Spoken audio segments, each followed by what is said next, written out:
J'ai légèrement changé le titre de la présentation. Je l'ai raccourci parce qu'on m'a demandé de... Comme j'avais des slides, des templates, j'ai travaillé sous contrainte. Quand on travaille sous contrainte, généralement, c'est bon pour la créativité. Donc, le titre s'est raccourci, plus synthétique, certainement un peu plus positif, en marche vers plus de leadership. L'idée de cette présentation est simple, c'est vous avez décidé d'investir une journée de votre temps, peut-être bien que votre entreprise a également décidé d'investir, de vous permettre de venir. Vous allez repartir de cette conférence avec plein d'idées, des idées autour de Kotlin, de TypeScript, des microservices, des Google Containers, etc.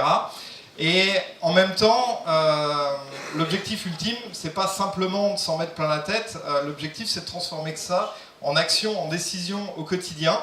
Et tous autant qu'on est dans notre quotidien, il va y avoir plein de raisons pour lesquelles on va avoir ce petit réflexe d'abandonner, parce que on va rencontrer de la rigidité organisationnelle, parce qu'on va se dire un tel il va jamais vouloir partir sur Kotlin, etc. Et puis finalement, cette journée que vous aurez décidé d'investir, que la société aura décidé également d'investir, va pas se transformer justement en action et décision, ce qui est pourtant le plus important. Pourquoi je fais cette présentation aujourd'hui sur ce sujet-là? C'est parce qu'il y a 9 ans, avec deux collègues, on a créé SonarSource. SonarSource aujourd'hui c'est plus de 85 personnes, donc SonarSource c'est la société derrière le produit SonarCube en l'occurrence. Et puis on est des techos, on est des ingénieurs et on avait cet idéal quand on a démarré l'entreprise de se dire chez nous jamais il y aura de mid management, jamais il y aura de petits chefs faillons, jamais il y aura de chefs de projet qui vont dire à des ingénieurs, des gens qui ont fait Bac plus 5 ou voire même Bac plus 3, qui ont une tête bien faite, ce qu'ils doivent faire durant la journée, c'est un non-sens absolu. Chacun doit être capable de leader sa propre activité quotidienne. Et puis bon an, mal an, on a grossi, 3, 10, 15, 20. Quand on est 20, c'est pareil, c'est facile d'adhérer à cet idéal-là. Et puis tout d'un coup, on se rend compte qu'il y a des douleurs qui apparaissent, que les gens commencent à avoir de vraies difficultés à collaborer, et que ça crée des tensions, que ça devient vraiment douloureux pour les gens. Et à partir de ce moment-là, on prend du recul et on se dit mais qu'est-ce qui est en train de se passer?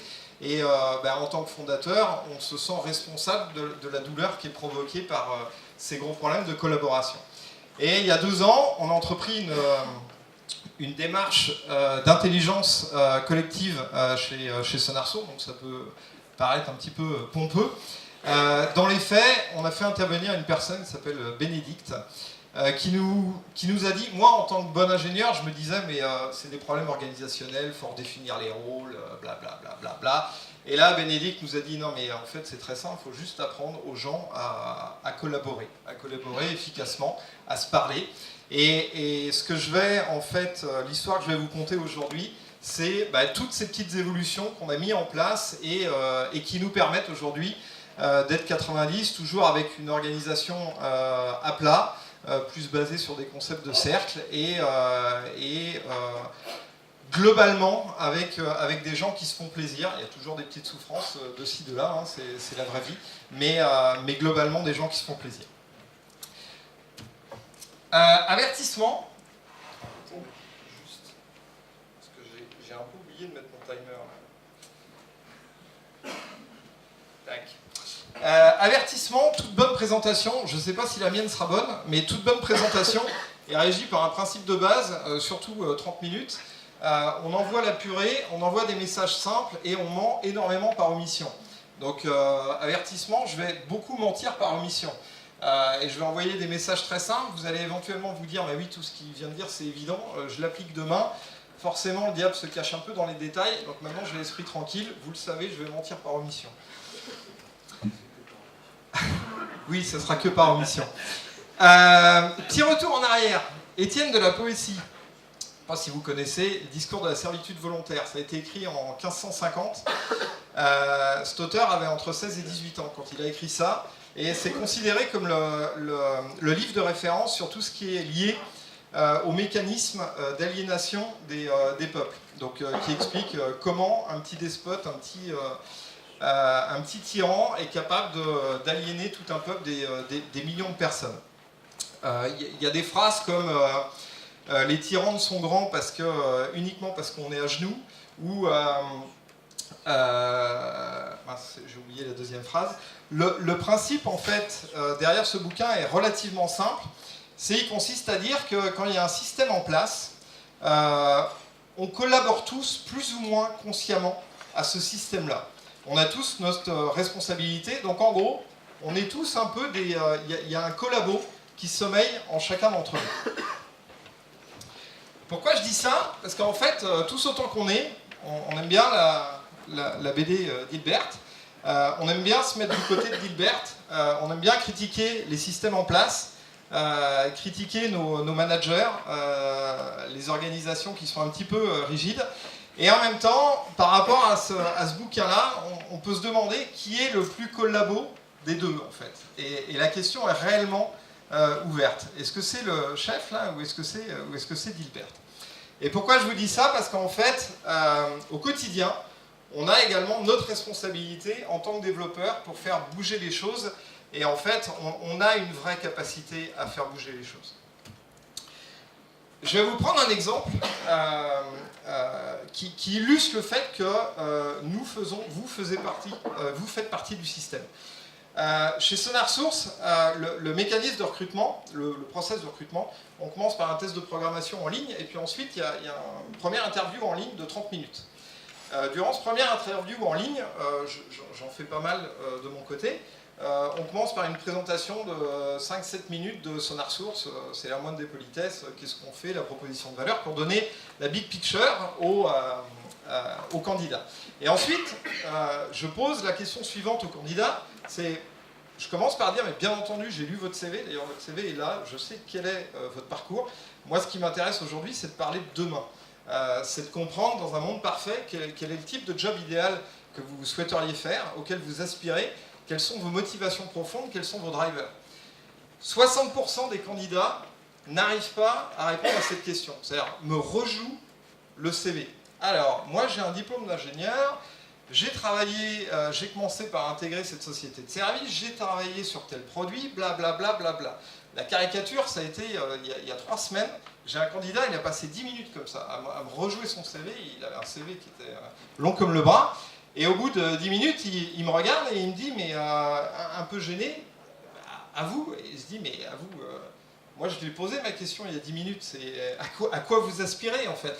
Et ce que je veux dire, c'est qu'en fait, de par ces comportements, inconsciemment, on renforce ce système qui se marche sur la tête, on s'en fout de tout cet historique. C'est-à-dire que de la même manière, moi je pourrais me présenter en disant, moi Freddy Mallet, j'ai fait une école d'ingénieur de physique, ensuite en 96 j'ai eu la chance de faire un premier stage en tant que développeur Java, c'était tout le début en fait du développement en Java, de l'adoption de Java. J'ai rejoint une société Phi-System sur Paris, qui est une société en vogue autour de ces technos. Dans le cadre de cette société, j'ai travaillé pour un courtier en ligne, j'ai fait du Corba, des servlettes. En 2000, on a développé un petit moteur d'intégration continue, etc. Ok, mais je dis tout ça, mais qu'est-ce que ça vous apprend sur moi? Quelle a été réellement ma contribution à un serveur d'intégration continue? À quel point je connais Corba ou je ne le connais pas? Vous n'en savez rien. À l'inverse, si je vous dis, moi, Freddy, je vous l'accorde, ça va être légèrement décalé. Moi, Freddy, quand j'avais 14 ans, j'ai ma grand-mère qui m'a donné sa petite mobilette bleue, là, motobécane. Et puis, un an plus tard, la mobilette bleue, c'était devenu ça. Donc, qu'est-ce que vous pouvez en déduire? Donc, vous pouvez en déduire que j'ai mauvais goût. Ça, je vous l'accorde. Vous pouvez en déduire que je n'ai aucun respect pour ma grand-mère, accordé. Et vous pouvez également en déduire que, en fait, j'aime bien faire les choses. En bon franglais, je suis ce qu'on appelle un doer, avec toutes les forces et les faiblesses associées à ce type de profil, en fait. Ce que je peux également dire, c'est, si je suis honnête avec vous, le diplôme qui m'a été le plus utile, c'est le diplôme brevet d'aptitude à la fonction d'animateur. Puis ensuite, j'ai fait pas mal de camps avec des adolescents. Et puis là, j'ai appris 2 choses qui sont fondamentales. c'est la véritable autorité, c'est pas celle qui est donnée dans le cadre d'un rapport de soumission employé-employeur. La vraie autorité, c'est celle qu'on accepte de donner à quelqu'un et dont on a la liberté de la reprendre quand bon nous semble. Et typiquement, quand vous faites de l'animation de camp pour ados, c'est exactement ce qui se passe. C'est-à-dire que les ados veulent bien vous donner cette autorité. Ceci étant, si chaque jour vous ne faites pas preuve de leadership pour garder cette autorité, ils vous la reprennent. La deuxième chose que j'ai appris ici, c'est que la force de la dynamique d'un groupe, ça arrive peu souvent, mais quand tout d'un coup il y a une véritable osmose qui se met en place, on se rend bien compte que ce n'est pas 1 plus 1 font 3, c'est 1 plus 1 font 10. Et quand on vit cette chose-là, cette dynamique d'équipe, on n'a plus envie de faire quoi que ce soit tout seul. Et d'ailleurs, SonarSource, on est parti à 3 et je m'imagine à aucun moment partir dans une aventure comme ça tout seul, en solo. Donc, vous faites partie d'un système, il peut être un petit peu kafkaïen. Vous pouvez vous dire que tant que le système n'évolue pas, vous restez en retrait, vous restez passif. Il faudrait des changements organisationnels, il faudrait que votre manager change, il faudrait blablabla. En attendant, vous avez une capacité pour faire bouger les choses dans votre cercle rapproché. Donc soyez la personne qui court sur le côté. En chaque leader, il doit y avoir un petit anarchiste là, qui sommeille. Donc faites appel à cet anarchiste à se révolutionner. Donc on va passer au travers 6 points.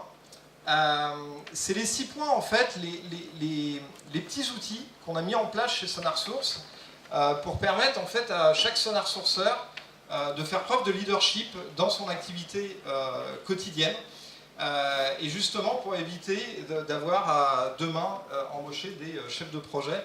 On a Julien qui est là également de SonarSource, pourra témoigner du fait qu'il n'y a pas de chef de projet chez nous et qu'on est sur une culture qui reste auto-organisée. Le premier point qu'on a appris durant tout ce projet d'intelligence collective, ça tient de l'évidence, c'est on a réalisé qu'en fait on passait tout notre temps à discuter de solutions alors qu'il n'y avait pas d'alignement sur le problème à résoudre. Si je le dis autrement, c'est si vous voulez perdre toute crédibilité auprès d'une personne sensée, vous sortez des phrases définitives à la con du style un front-end c'est forcément JavaScript, un ORM c'est de la merde, SQL c'est has-been, il faut du NoSQL, ça ne veut rien dire. C'est-à-dire qu'une solution n'existe que dans le cadre d'un problème. Et à des problèmes spécifiques, il y a des solutions spécifiques. Hier on avait une discussion avec David Gageot, on a eu la chance que David travaille pour SonarSource à un moment donné. Il a été à l'origine d'une bascule sur Travis CI. Il avait des mots assez durs à l'époque sur Jenkins.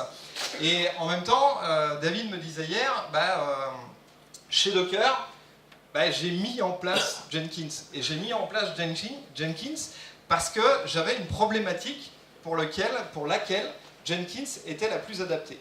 Donc en fait, tout ça pour dire que les solutions doivent venir après l'alignement sur les problèmes à résoudre. Et en fait, on a mis en place ce qu'on appelle un processus créatif qui est inspiré d'une méthodologie qui s'appelle Foresight. Vous pouvez en trouver en ligne. Et maintenant, en fait, à chaque fois qu'on démarre un projet chez SonarSource, on suit bêtement ce process. C'est en 4 étapes. Première phase, clarification. De quoi on est en train de parler? Est-ce qu'on est bien aligné sur le problème à résoudre? Oui, non. On discute. Fin de la phase de clarification, le problème est clair. Et on n'a pas commencé à parler de solution. Idéation. Phase d'idéation, c'est plutôt que de s'arracher les cheveux à discuter d'une solution pour savoir qui a tort, qui a raison. Phase d'idéation, tout le monde se lâche autour de la table et balance des idées, aussi saugrenues soient-elles en fait. Et à la fin de ce tour de table, on a un spectre de toutes les solutions disponibles et plutôt que d'essayer de défendre ou de challenger les solutions, on pose des questions pour développer les solutions des autres. Et ce n'est qu'à partir de ce moment-là qu'on commence en fait à éliminer des solutions et d'ailleurs généralement quand ça se passe bien, en fait il y a des consensus qui se font autour du du mix de 1, 2, 3 solutions. Ça se fait assez naturellement. Et puis là, on peut partir sur le développement de la solution en tant que telle. Donc, le premier point, c'est discuter des vrais problèmes.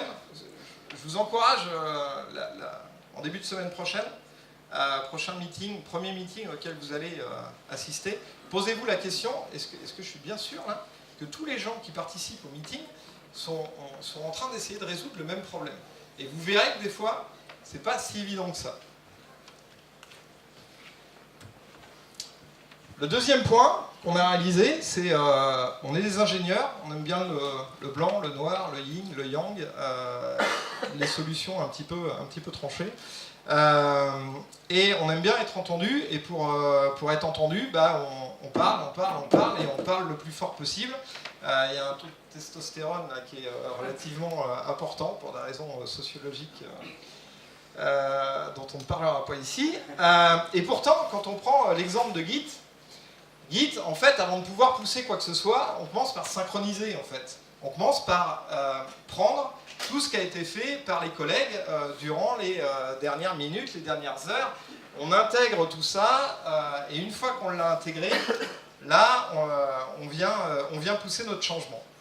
Donc, en fait, dans un meeting, ça devrait être exactement la même chose. C'est-à-dire que la première intention devrait être « j'écoute l'autre », et mécaniquement, si on est avec des gens qui sont bien élevés, quand on fait l'effort d'écouter l'autre, l'autre vous rend l'appareil.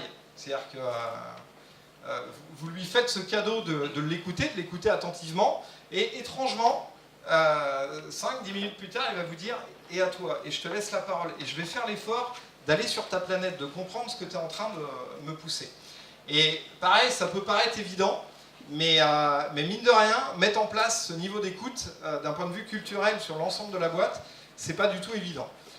Alors au départ, c'est de l'écoute passive, hein, vous donnez juste la parole, et puis après on doit basculer dans l'écoute active. L'écoute active, c'est le premier niveau de maturité, c'est vous poser des questions pour reformuler ce que vous avez compris, pour être sûr que votre niveau de compréhension est bon. Est-ce que j'ai bien compris? Est-ce que ce que tu as voulu exprimer, c'est ça, ça, ça? Oui, non.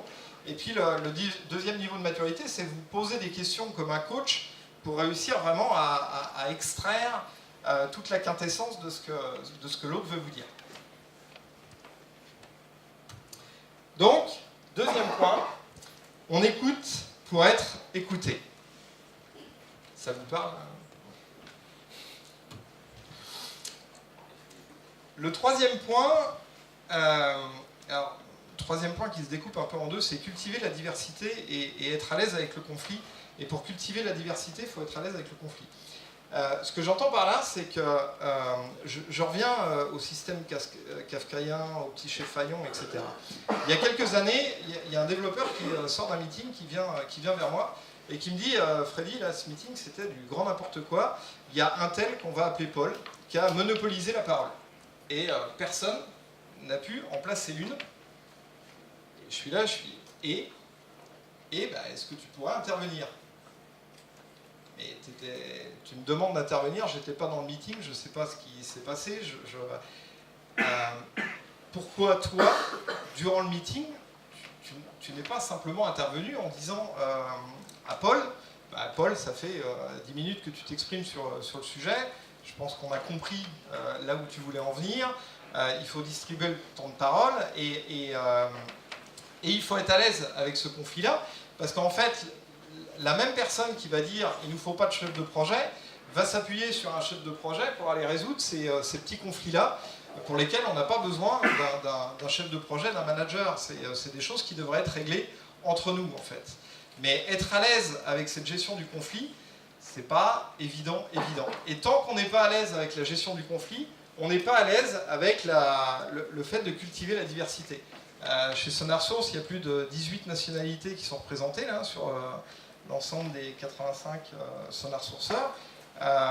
C'est une richesse en fait cette diversité, et c'est une richesse qui fait que quand on attaque un brainstorming, bah forcément il n'y a aucun alignement au départ sur les solutions. C'est-à-dire qu'il c'est la diversité, maintenant il faut construire quelque chose ensemble, et il faut être à l'aise en fait de démarrer avec une page blanche, de démarrer avec des avis qui sont totalement divergents pour construire quelque chose ensemble.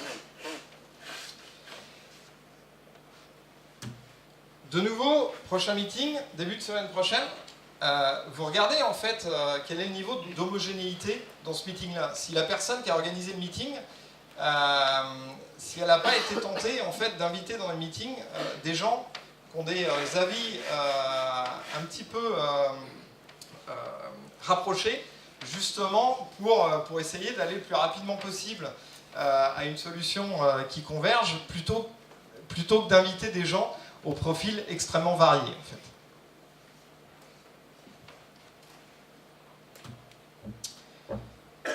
Pourquoi c'est compliqué d'aller au conflit? C'est compliqué d'aller au conflit parce qu'en fait, ça demande à gérer nos propres émotions. Ce que j'entends par là, c'est qu'il y a des gens, 100% de leurs réactions sont drivés par leurs propres émotions. C'est-à-dire qu'en fait, ça ne dépend pas de ce qui est dit par les gens, ça dépend de la manière dont ça résonne chez eux. Les émotions drivent leurs réactions. Et d'ailleurs, la plupart du temps, pourquoi il y a des chefs de projet, pourquoi il y a des managers, c'est juste pour gérer ces gens-là qui ne savent pas gérer leurs émotions, en fait. Vous avez dû croiser des experts, des gens extrêmement compétents, qui sont capables de péter un câble en réunion, qui sont capables de renvoyer un email incendiaire. Et vous êtes là, mais pourquoi tu surréagis, en fait? C'est juste de l'incompréhension. Il n'y a pas besoin, en fait, d'aller jusque-là, etc. Et c'est des gens, en fait, qui ont du mal à comprendre leurs émotions. Et ne vous méprenez pas, je ne suis pas en train de dire que c'est pas bien d'avoir des émotions. Hein. On a le droit de pleurer, on a le droit d'être heureux, on a le droit d'être amoureux, enfin tout va bien. Tant que ce n'est pas les émotions qui prennent le contrôle sur nous. Alors je sais que là, on arrive sur un sujet qui est un tout petit peu délicat, parce que dès qu'on parle d'apprendre à mieux connaître ses émotions, on peut très rapidement, et on tombe très rapidement dans le coaching, éventuellement le psy, etc. Ceci étant, si je suis totalement honnête avec vous, les gens que moi je côtoie, qui sont les plus à l'aise dans leur basket, c'est souvent des gens qui sont allés voir le psy. D'ailleurs, je le reconnais, moi-même j'y suis allé. Et il n'y a pas de honte à ça. Et la personne d'ailleurs qui nous a accompagnés dans ce projet d'intelligence collective, la première chose qu'elle nous a dit, c'est très bien, mais moi j'ai un prérequis, c'est Freddy Olivier, je vous coach individuellement. Et je vais donner et comme ça, je vais envoyer un message très clair à l'ensemble de la société. C'est-à-dire que vous-même, à titre individuel, là, je vais vous faire sortir votre zone de confort et par rapport à tous ces sujets-là, vous faire comprendre également quelles sont toutes vos limites. C'est-à-dire, typiquement, je reprends l'exemple de écouter pour être écouté. Bénédicte, en fait, elle m'a accompagné pendant 2 jours toutes mes réunions. Première réunion, 2 minutes se passent, elle me dit Freddy, tu fermes ta gueule. Maintenant, on t'a déjà beaucoup trop entendu, on t'entend plus pendant les 10 minutes qui viennent, tu vois comment ça se passe, et éventuellement après, si les gens te sollicitent, tu vas parler. Donc, reconnaître ses émotions, c'est un élément clé. Et je vais vous donner un exemple, c'est pareil, chez nous, on a tout un discours autour du fait que l'échec, c'est pas grave. Bien au contraire, on a tendance à encourager l'échec. C'est-à-dire que s'il n'y a pas d'échec, c'est qu'il n'y a pas de prise de risque. S'il n'y a pas de prise de risque, il n'y a pas d'innovation.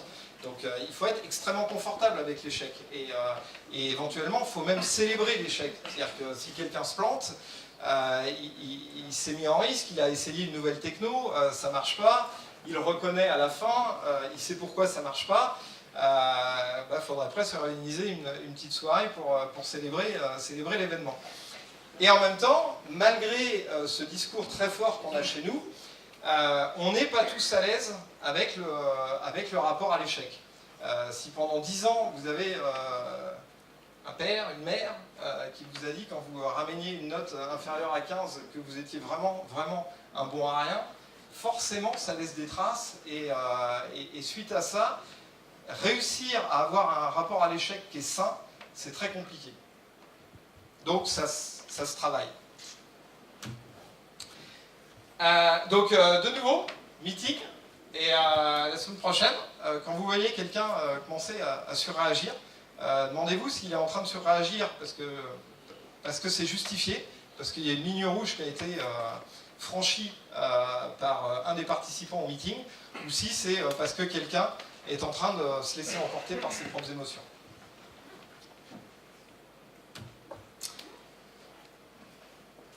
Cinquième point, qui est capital, le feedback. On va parler du feedback le plus simple, c'est le feedback positif. Qui a des enfants dans l'assemblée ? Ouais, donc la moitié des personnes.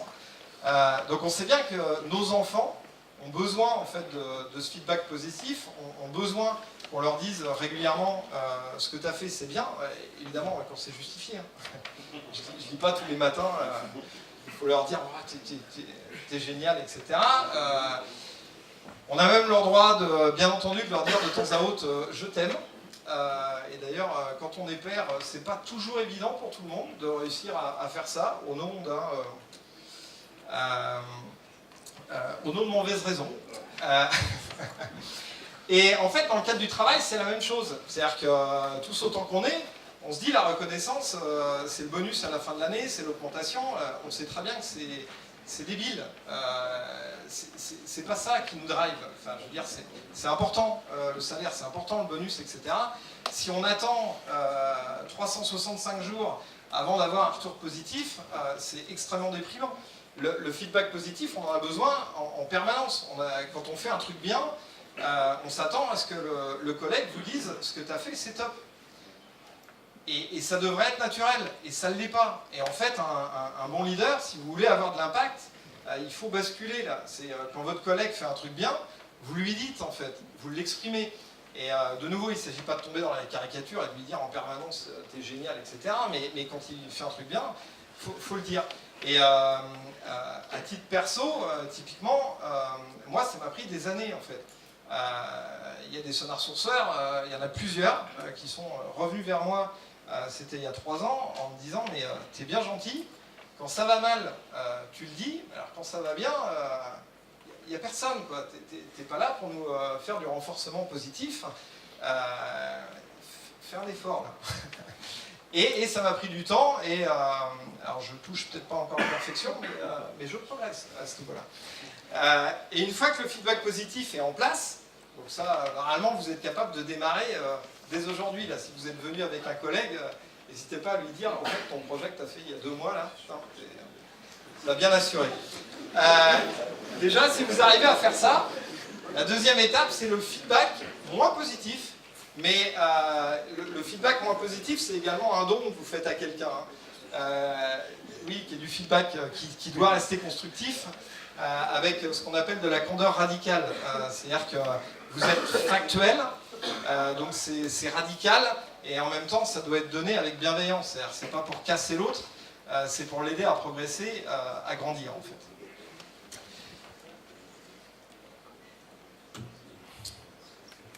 Donc, comme je le disais, peut-être bien dès aujourd'hui, là, allez-y, envoyez ce feedback positif autour de vous, et encore plus à vos enfants. Samy. Le dernier point, vous connaissez peut-être le principe de champ de distorsion de la réalité qui était propre à Steve Jobs. Steve Jobs, en interne, c'était connu que dès qu'on se rapprochait de trop, en fait, notre capacité de raisonnement était touchée, en fait.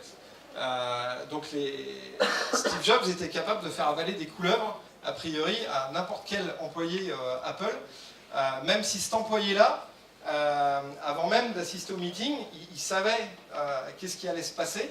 Il savait qu'il était contre, et pourtant, en fait, Steve Jobs était capable, d'une telle manipulation, mais ça, c'est pas le point que je veux pousser aujourd'hui, de dégager une telle énergie dans tout ce qu'il faisait, qu'en fait, il était capable de déplacer des montagnes. Et le niveau d'énergie, c'est quelque chose qui est capital. Nous, c'est la première chose qu'on évalue en entretien. C'est-à-dire qu'au bout d'1 minute, allez, 5, on évalue quel est le niveau d'énergie qui a été restitué par le candidat. Et là, c'est des trucs impressionnants. C'est-à-dire qu'au bout de 5 minutes, vous vous dites, mais le gars, il est peut-être bon, pas bon, enfin, c'est pas le point, mais il m'a déjà bouffé de l'énergie, en fait. C'est je dois relancer, il n'est pas là, il n'est pas présent. À l'inverse, vous avez des candidats, vous terminez une session de 30 minutes, mais vous êtes boosté à bloc. Et ces gars-là, vous n'avez qu'une envie, c'est de bosser avec eux, en fait. Et nous, c'est un critère d'évaluation, en fait, maintenant. C'est quel est le niveau d'énergie du candidat. Donc, si je vous prends un exemple, vous démarrez un meeting, ça fait 1 an que vous avez un problème technique là, qui vous gonfle. Vous pouvez, et puis vous dites, je ne sais plus quoi faire, je vais demander de l'aide à mes collègues. Si vous démarrez le meeting en disant, bon les gars, j'en ai mais ras-le-bol, ça fait 1 an, j'y crois plus, je fais appel à vous, mais au cas où, hein, est-ce que vous pouvez m'aider? Cool. Vous imaginez les 2 collègues, ils vont mettre tout en œuvre là pour imaginer comment sortir du traquenard le plus rapidement possible. À l'inverse, vous démarrez le meeting, vous dites bah, ça fait 1 an que j'ai un problème, et là, j'ai qu'une envie là, c'est de le tuer, et je pense que vous êtes les personnes pour m'aider à tuer définitivement ce problème. Je compte sur vous, on a 3 quarts d'heure, vous balancez toutes les idées, et puis on va peut-être bien y arriver. Et en fait, juste sur la manière d'attaquer ça, juste en fonction de l'énergie que vous allez y mettre, en fait c'est simple, c'est plus vous mettez de l'énergie, plus vous en recevez en fait. Et ça peut paraître con, hein, mais dans les faits, en fait ça a un impact monstrueux. Et pareil, si demain, si lundi, vous voulez pousser une techno que vous avez découvert aujourd'hui, c'est important d'y mettre de l'énergie en fait. C'est important d'y croire, c'est important de booster ce niveau d'énergie. Donc, on arrive à la fin. N'attendez pas demain, n'attendez pas une semaine, n'attendez pas 1 an pour mettre tout ça en place. C'est des choses qui sont évidentes. Et comme je le disais, j'ai menti par omission, parce qu'en fait, chaque point indépendamment, c'est compliqué à réellement mettre en œuvre le point. Mais allez-y et soyez en marche pour faire plus de leadership. Merci.